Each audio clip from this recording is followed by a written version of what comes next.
29-year-old talk show hostess herself in the head live on television. Most live broadcasts are controlled, rehearsed, and safe, but sometimes the camera captures something it was never meant to show, and there's no way to take it back. Photographer turns his camera back to the reporter. Flanagan begins to shoot. As many as 14 shots can be heard. From a public statement that ended with a shot to a bullfighter's final moments in the ring, these broadcasts slipped past spectacle into irreversible reality. The mistake wasn't what happened. It was that the cameras never stopped. Number 10. A countdown no one could stop. On August 28, 2003, an event took place in Erie that would captivate the attention of the nation with the pizza bomber case. On August 28, 2003, an ordinary afternoon in Erie, Pennsylvania slowly transformed into something unbearable to watch. Brian Douglas Wells was 46 years old. He was not a criminal mastermind or a public figure. He was a pizza delivery driver who had lived a quiet, repetitive life, moving through the city unnoticed and unprotected. That day, he accepted what sounded like a routine delivery to a remote area near a television transmission tower. The moment he arrived, his life was no longer his own.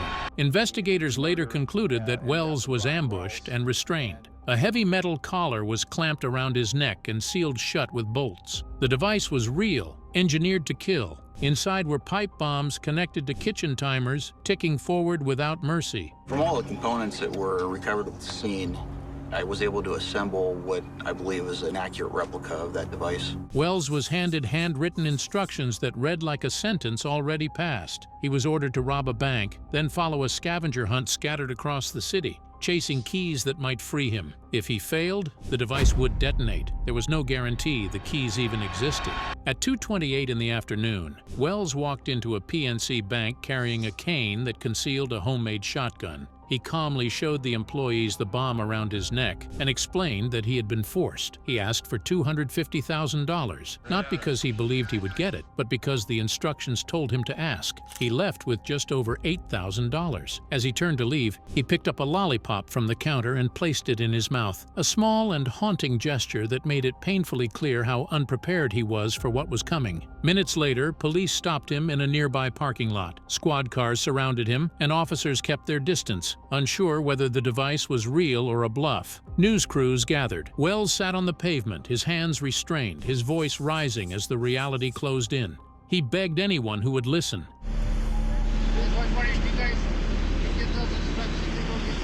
He said the bomb was real. He said he had been forced. He said it was going to explode. The bomb squad was still en route. Time was not on his side, and the timers did not care. At 3:18 p.m., the device began to beep. Seconds later, it detonated. Brian Wells was killed instantly. There was no dramatic rescue and no last-second intervention. Local news cameras captured the moment in real time. There was no cutaway and no delay. Viewers watched a man die while help stood only yards away, powerless to reach him before the countdown ended. What followed only deepened the cruelty of it all. Federal investigators uncovered a plot that was deliberate, complex, and merciless. The suspect still had part of the device secured to his neck.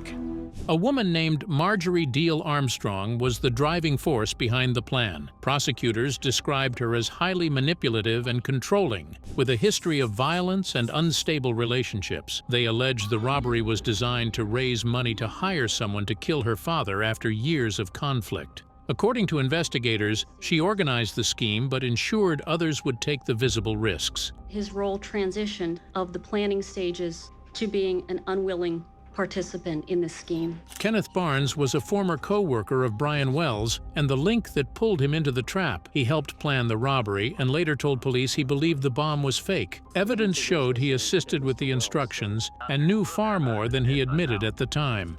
William Rothstein was the man who built the bomb and allowed his home to be used to prepare the plan. Bomb makers often throw their tools away. They try to purchase materials, and that's what happened in this case. He died of cancer before trial, but investigators later discovered a body in his freezer. The most devastating truth in all this is that Brian Wells did exactly what he was told, and it still was not enough. Number 9. A siege the world watched fail. On the August 23, 2010, a tourist bus came to a stop inside Rizal Park. The engine was turned off, the doors were closed, and the heat inside slowly began to rise. On board were tourists from Hong Kong who believed they were nearing the end of a routine sightseeing trip. Instead, they found themselves trapped with a man holding an M16 and steadily losing control. That man was Rolando Mendoza, a former senior police officer who had been dismissed 2 years earlier over extortion charges. He believed the system had destroyed his career and his life. That day, he chose to confront it in the most public way possible. A television inside the bus showed live coverage of the scene. Mendoza released several hostages early, children and the elderly, while 15 people remained as the hours dragged on. Negotiations slowed to a crawl. Hours passed. Mendoza could see more than the negotiators realized. He watched police positions change. He read updates as they appeared. He taped notes to the windows, one warning of a deadlock by mid-afternoon. The break came on television. A formal rejection of his appeal was broadcast. What should have been a memorable trip for some tourists became a nightmare when an armed man boarded their bus and declared them his hostages. Mendoza saw it as it happened. Any remaining restraint evaporated. Then his brother arrived. Gregorio Mendoza, also an officer, approached the bus to speak with him. Police arrested Gregorio for entering the restricted area. The arrest was public. Inside the bus, Mendoza watched his brother being dragged away. Mendoza's brother, Gregorio Mendoza, approached the bus, but was quickly apprehended by the police due to a chance of conspiracy between the two. His response was immediate. Over the radio, he said he had begun taking the hostages' lives. At around 7:30 p.m., gunfire echoed through the park. What followed was not a rescue, but a prolonged failure. Police moved in without coordination. A sledgehammer struck the bus windows and bounced off. At this stage, he says all the passengers have been killed. So the police move in and surround the bus, smashing windows. Tear gas failed. Officers repeatedly advanced, withdrew, repositioned, while Mendoza continued to track their movements on the bus television. The assault dragged on for nearly an hour. When a sniper finally killed Mendoza, 8 hostages were already gone. 7 others were wounded. Number 8, Palm Sunday interrupted. Churches are meant to be predictable. Quiet rituals, familiar hymns. On the morning of April 9, 2017, St. George's Coptic Church in Tanta followed that expectation. Families filled the pews. The choir sang. Holy Week had begun. Nothing appeared wrong. A camera near the front of the church streamed the service live online. The frame was steady, fixed on the choir as their voices rose together. Then, without warning, the image vanished into white light and static. The explosion struck near the altar. It happened so fast that viewers watching live had no time to understand what they were seeing. We begin with the deadly Palm Sunday bombings in Egypt. 2 churches were hit. More than 40 people are dead, dozens injured. The video feed cut immediately, but the audio did not. Screaming carried through the silence that followed. Inside the church, confusion turned to panic. Outside, people watching online stared at blank screens, listening to chaos they could not see. Within minutes, reports confirmed this was not an isolated attack. A second bombing had struck the coastal city of Alexandria that same morning. Both explosions targeted Coptic Christian churches during Palm Sunday services. Inside St. George's, the aftermath was immediate and brutal. 28 people lost their lives. 77 more were seriously injured. Investigators later said the attacker in Tanta was believed to be a suicide bomber. Security officials concluded he was able to enter the church because the metal detector at the entrance was not functioning. One failure was enough. It allowed the bomber to reach the area where the damage would be greatest. Number 7. The crash everyone misread.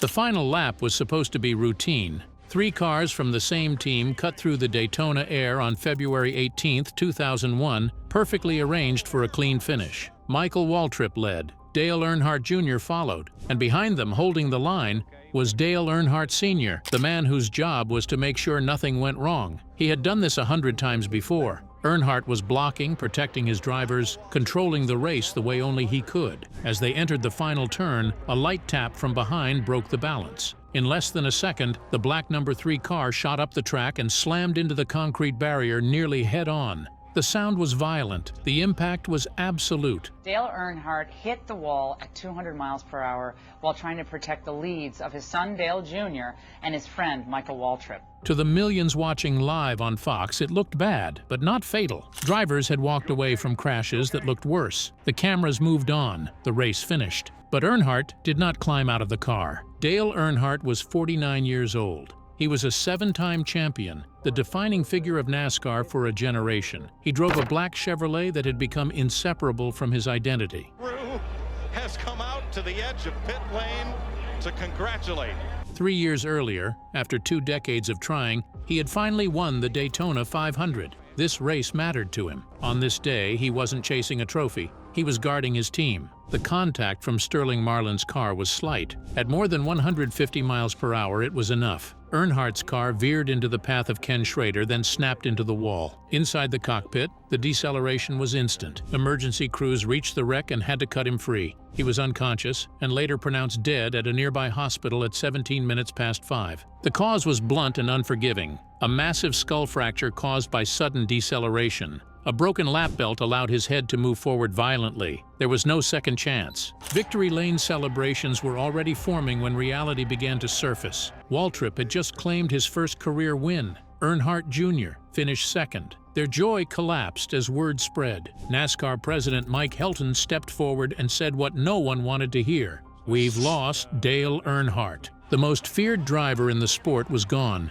taken by a crash that, on television, looked survivable. His death was the 4th fatality in major NASCAR events in less than a year. This time, the pattern could not be ignored. Safety changed because it had to. Head and neck restraints became mandatory. Concrete walls were replaced with energy-absorbing barriers. Seatbelts were redesigned. Crash data recorders became standard. Those changes were born from one afternoon, one impact, and one silence that followed a crash everyone thought he would walk away from.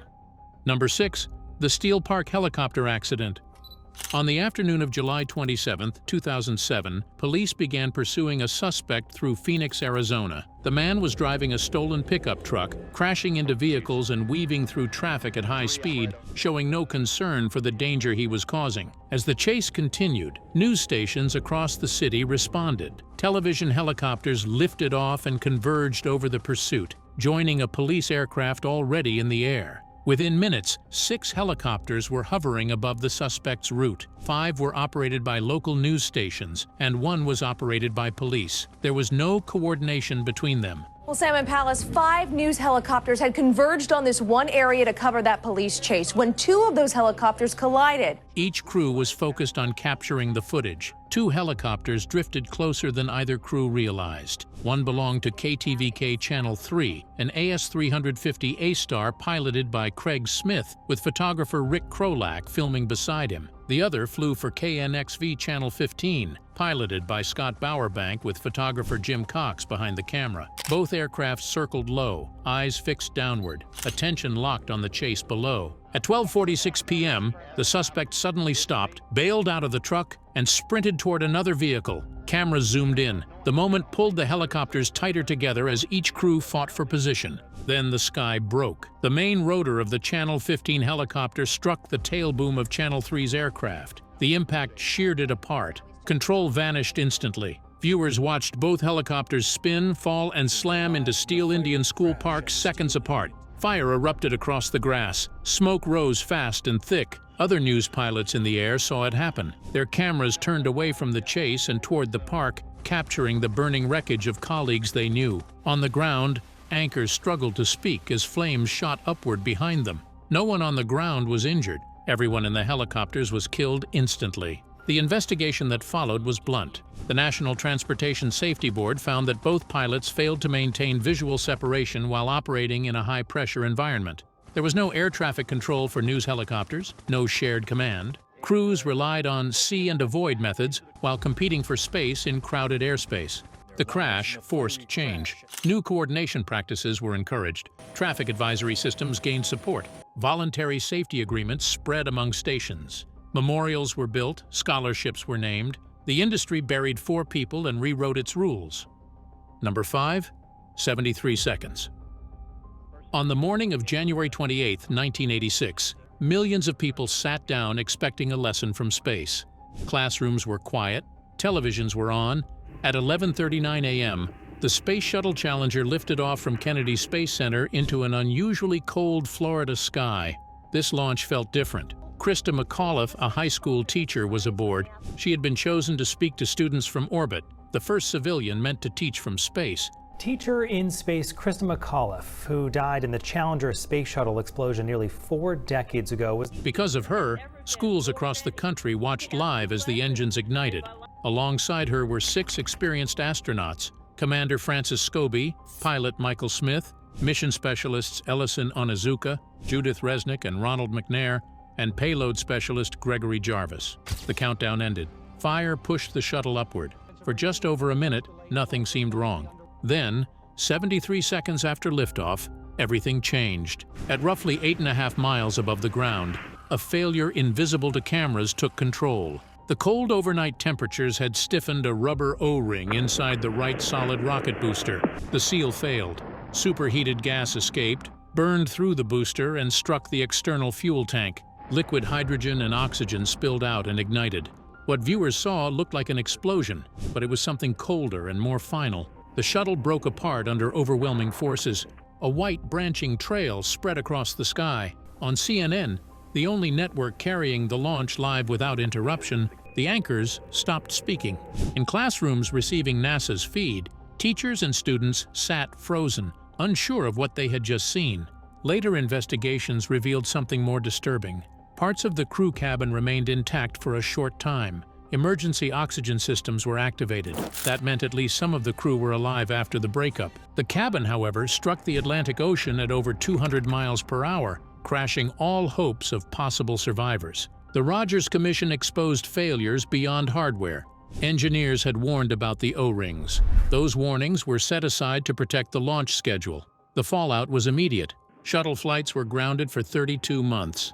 Designs were changed. Confidence in NASA fractured. That night, President Ronald Reagan addressed the nation, saying the crew had slipped the bonds of Earth in pursuit of discovery. The words offered comfort, but the image remained. We come together today to mourn the loss of 7 brave Americans. A classroom lesson that never began. A launch watched by millions, and one of the most widely witnessed deaths in live television history. Number 4. When the crowd became the target. On the April 15, 2013, the Boston Marathon unfolded the way it always had. Open streets, exposed crowds, and cameras everywhere. It was designed to be watched. Before sunrise, more than 23,000 runners gathered in Hopkinton. Families claimed spots along the route. By early afternoon, the race stretched thin across miles of city streets. On Boylston Street, the finish line was crowded with spectators standing shoulder to shoulder. At 2:49 p.m., more than 5,000 runners were still on the course. Then the sound cut through everything. A sharp blast ripped through the crowd near the finish line. Seconds later, a second explosion followed. 2 pressure cooker bombs hidden in backpacks detonated where people had nowhere to move. The atmosphere collapsed instantly. Smoke poured into the street. Debris scattered across the pavement. Bodies dropped. Blood appeared where applause had been seconds earlier. The cameras did not pull away. Broadcasts cut in mid-sentence. Anchors fell silent as viewers watched people carried out, some on stretchers, others held upright by strangers who did not know their names. Emergency crews flooded the scene, but the damage was already complete. 3 people who had come only to watch were killed. 2 were young women. 1 was an 8-year-old boy. More than 260 others were injured. The force of the blasts was so severe that 16 people lost limbs, including a 7-year-old girl. The numbers were difficult to absorb, especially as the images continued without pause. There was no delay, no filter. The nation watched it unfold in real time. Footage spread immediately. Clips replayed, screens filled, phones vibrated non-stop. Fear moved faster than information. Streets emptied. Sirens replaced celebration. For many, the shock wasn't the number of victims, it was the exposure. Nothing was hidden. Authorities launched a massive search. Days later, 2 brothers were identified. They had immigrated to the United States from Kyrgyzstan. The older, 26-year-old Tamerlan Tsarnaev was killed during a violent confrontation with police. The younger 19-year-old Dzhokhar Tsarnaev was captured and taken alive. Investigators found no connection to any organized terrorist group. The attack was not ordered. It was chosen. For those watching, the memory never separated from the screen. A public celebration turned into a live broadcast of terror. Cheers replaced by screams. Motion replaced by smoke. The race kept its name, but the finish line lost its meaning. Number 3. A press conference that didn't end.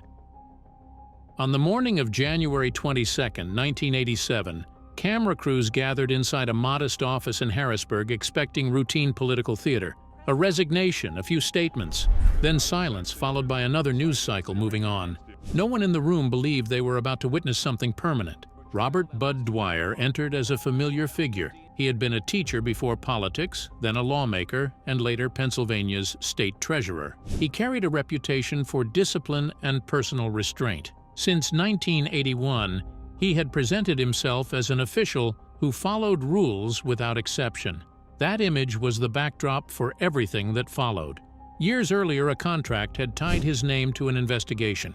A California firm, Computer Technology Associates, received a multi-million-dollar agreement to recover federal tax overpayments for the state. Prosecutors later said the deal was corrupt. Executives from the company admitted to bribing officials to secure the contract. Dwyer was accused of participating, along with party chairman Robert Asher. The charges were heavy: conspiracy, mail fraud, perjury, racketeering-related counts. Together, they carried a possible sentence of more than 50 years. Dwyer denied all of it. He said the case was built on false testimony from men trying to reduce their own punishment. As a result of what has happened to me, in this case, I am convinced that innocent people have been found guilty and have been executed. In December 1986, a jury found him guilty. The conviction rested largely on testimony from a company executive who would later admit to lying about parts of his account. At the time, it did not matter. Sentencing was scheduled for the next day. Under Pennsylvania law, sentencing meant immediate removal from office. It also meant the loss of his state pension. With no appeal yet heard and his future closing fast, Dwyer called a press conference. Cameras rolled. He read from a prepared statement for several minutes. He attacked the justice system. He accused prosecutors of misconduct. He blamed the media for destroying his name. His voice did not shake. At one point, he handed out sealed envelopes. One was addressed to his wife. Another contained an organ donor card. A third was intended for the governor. Some reporters grew restless. Others looked toward the door. Then Dwyer issued a warning. Anyone who did not want to see violence should leave the room.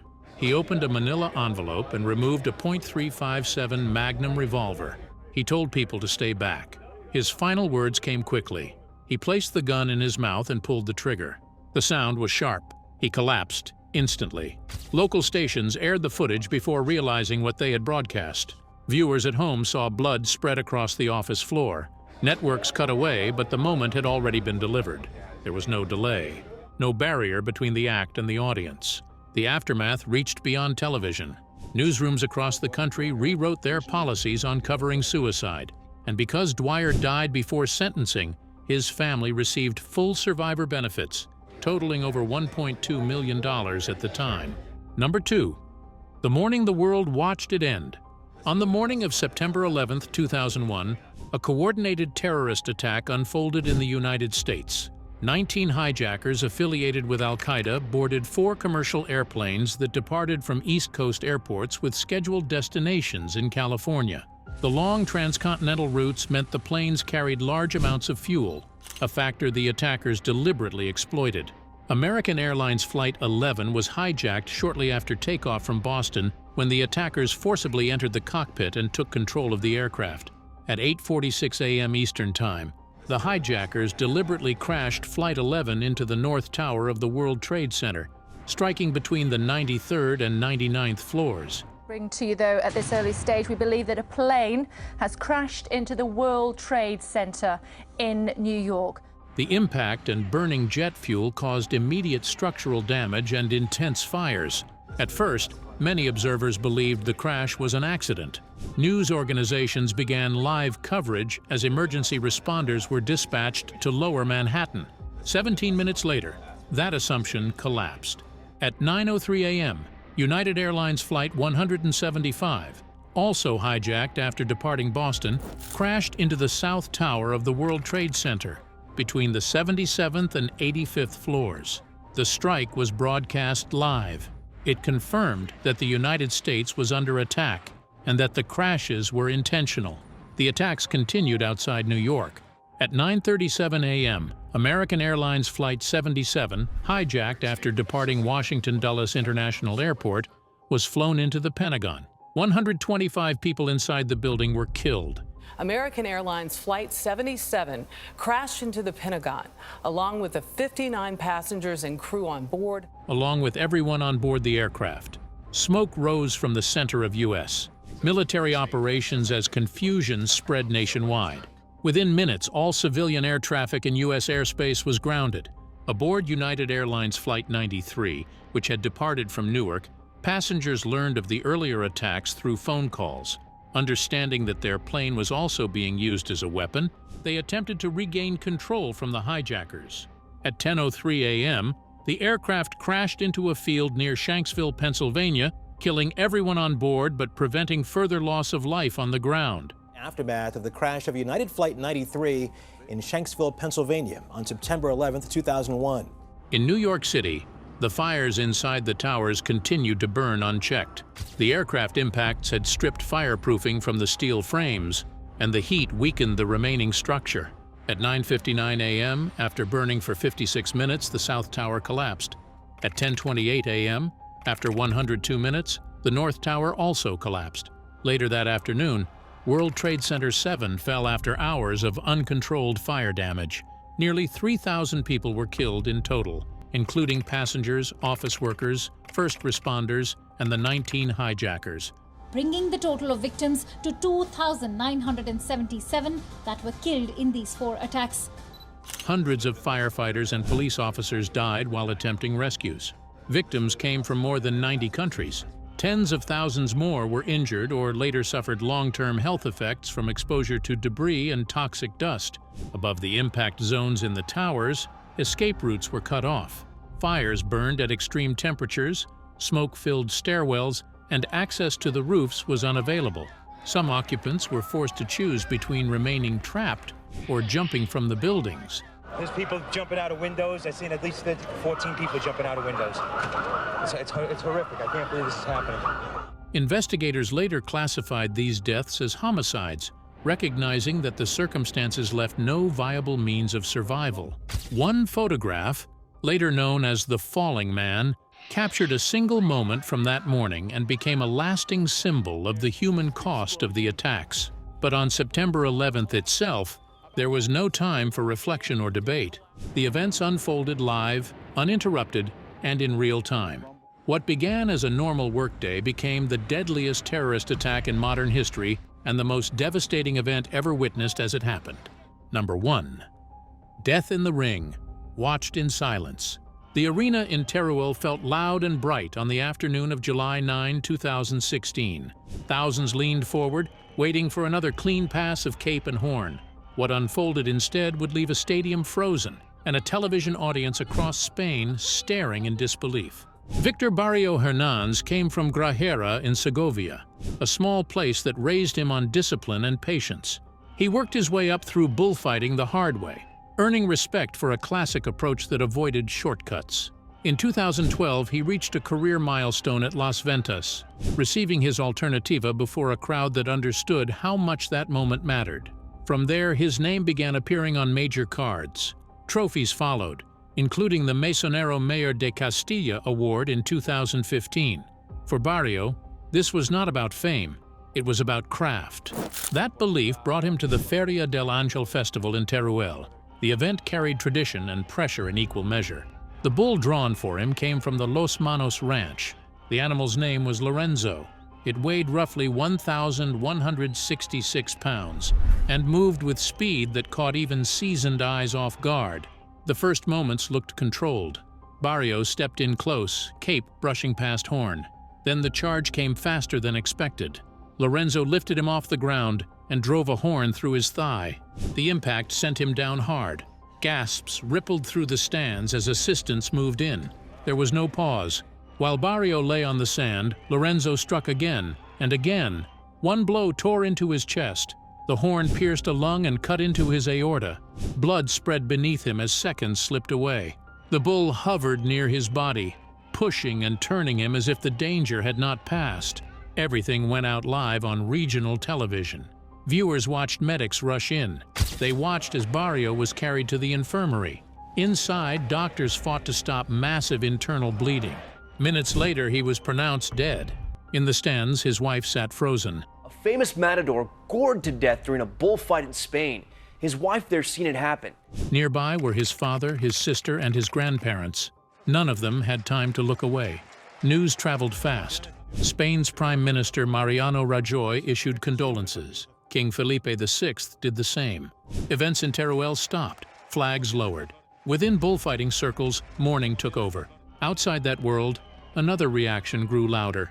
Animal rights groups, including PACMA, renewed calls for bans, calling the spectacle violent and outdated. While bullfighting is seen by some as an historic part of Spain's cultural identity, critics view it as two regions have banned it. Online, some users mocked the death. The backlash was swift. Barrio's family and the Fundación del Toro de Lidia pursued legal action against hateful posts. The debate deepened when reports surfaced that Lorenzo's mother would be slaughtered to end what some labeled a dangerous bloodline. Supporters defended tradition. Critics pointed to the broadcast as proof of unnecessary risk. Barrio became the first matador to die from a goring in more than 3 decades. His death did not settle the argument. It widened it. For many Spaniards, support for bullfighting continued to drop, with growing calls to defund or ban the practice entirely. Thank you for watching. See you in the next video.